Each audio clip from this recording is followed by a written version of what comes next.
A second. One. Hi, I'm Richard Byrne, and welcome to this video interview with Ernie Delgado and Malia Hoffmann. And we're going to talk about G Suite for Education and Chromebooks and their role in your classroom and what you can do to get ready to use them in your classroom. So, Malia, let's talk about G Suite for Education. Typically, when people hear G Suite for Education, I think a lot of them think of Google Docs and maybe Google Slides, and they think it's really, do I need to go to a training for this? What else can I do besides Docs and Slides? Yeah, well, as you know, Docs is the flagship of the G Suite. So it's more, G Suite is more than just Docs and Slides. It definitely covers using Google Forms, using some of the Chrome extension add-ons, and looking at using sites and extensions, and just really embracing the full suite that Google has to offer. And not just looking at Google Docs, but looking at HyperDocs and how to make those documents much more rich and personalized to what you're doing in your classroom. And also just embracing some of the templates that other teachers and other people have made, and to make your documents come to life and just have a little bit more creativity and flair to what you're doing. So you used a term that's become quite popular in the last year, HyperDocs. If you wanted to explain that to a teacher in 30 seconds as you're walking down the hallway, what's a HyperDoc? Yeah, well, a HyperDoc is essentially a Google Doc, but what it has in it is a lot of references and resources to other documents. So it can be to other Google Suite docs and activities that you've already created for your students, or it can be links to things outside on the web or resources. You can embed some videos and just make it a live, like living document that allows students a much more rich learning experience than just, like moving an analog piece of paper worksheet onto a document that's on the web.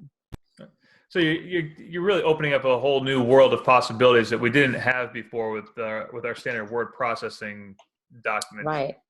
Some of us. Yeah, and it's almost like a real basic version of a website in a way, but it's not quite so intimidating for a teacher who may not have those advanced tech skills to want to build a website, but it allows them to link and have all of their resources in one spot. Right.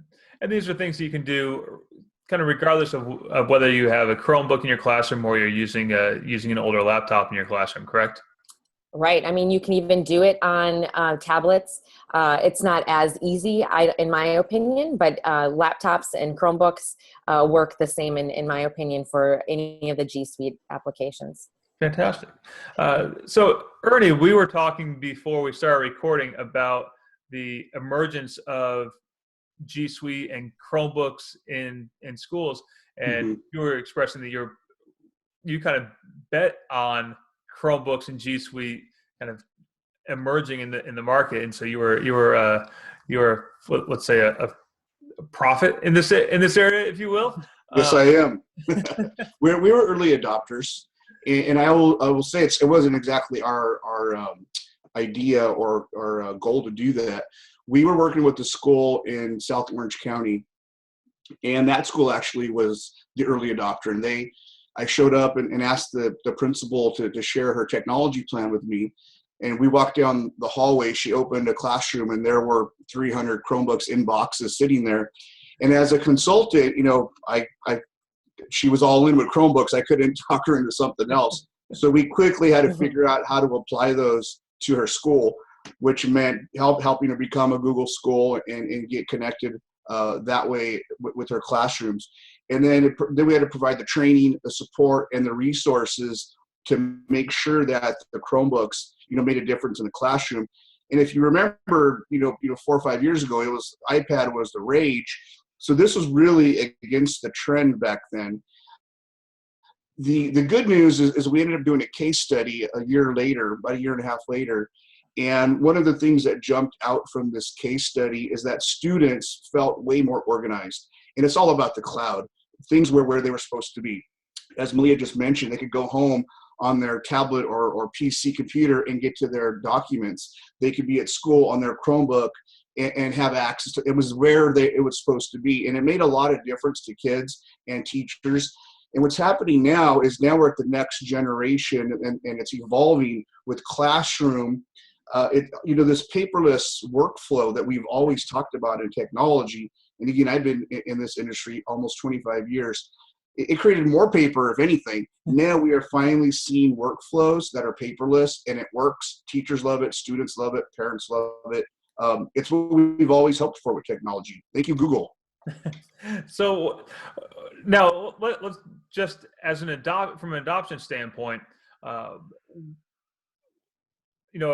if I'm the school principal and I'm walking down the hallway and I say to all my staff, hey, next year you're all going to have Chromebooks in your classroom. There's going to be a teacher or two who's going to be a little bit reluctant about making that change. What do you say? And Ernie or Malia, either one of you can answer this.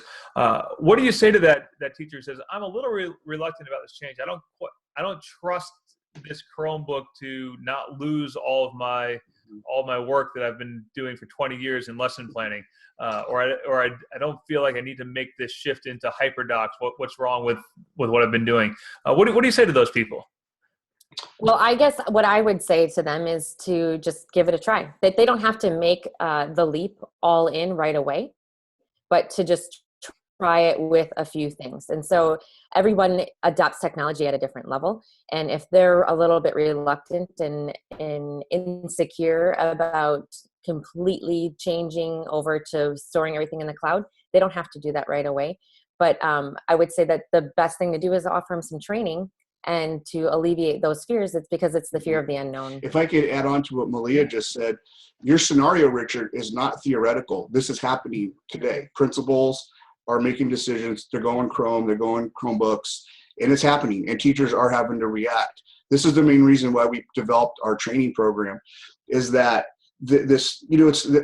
although Google G Suite is much easier than other environments I've experienced, it still requires training.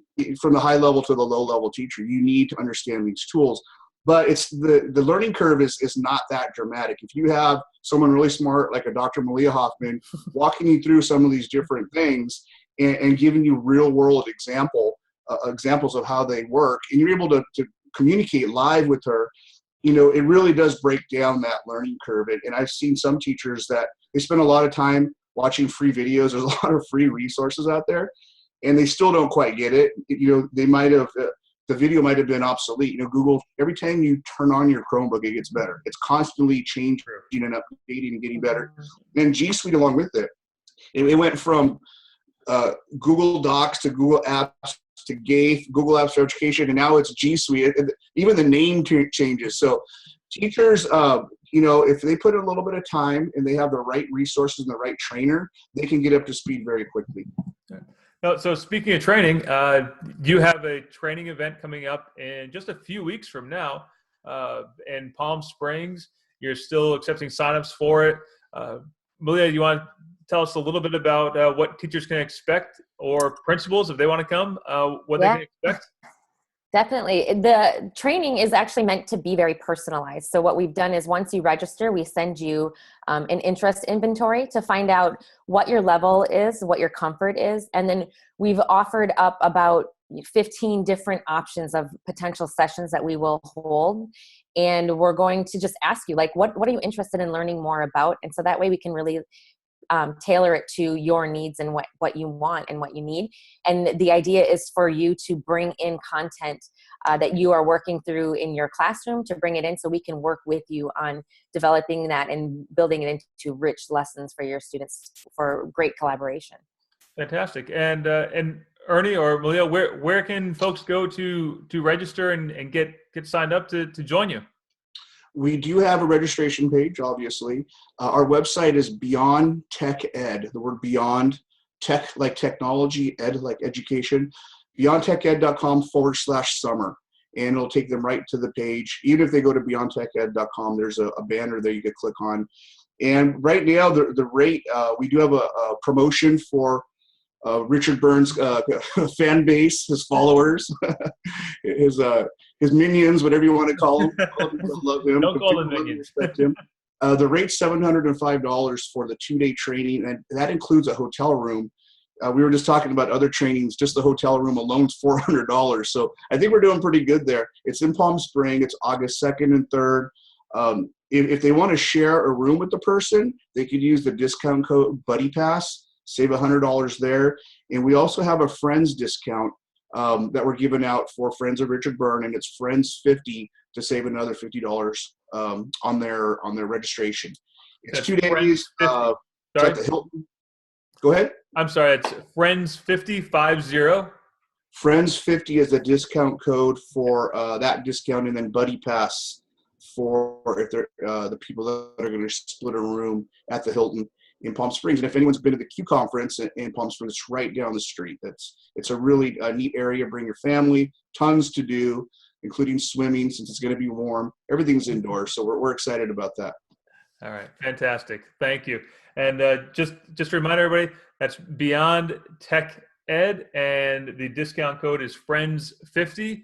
And Yes. if you want to partner up with somebody else, you can use the code BuddyPass and save an extra $100 on your registration.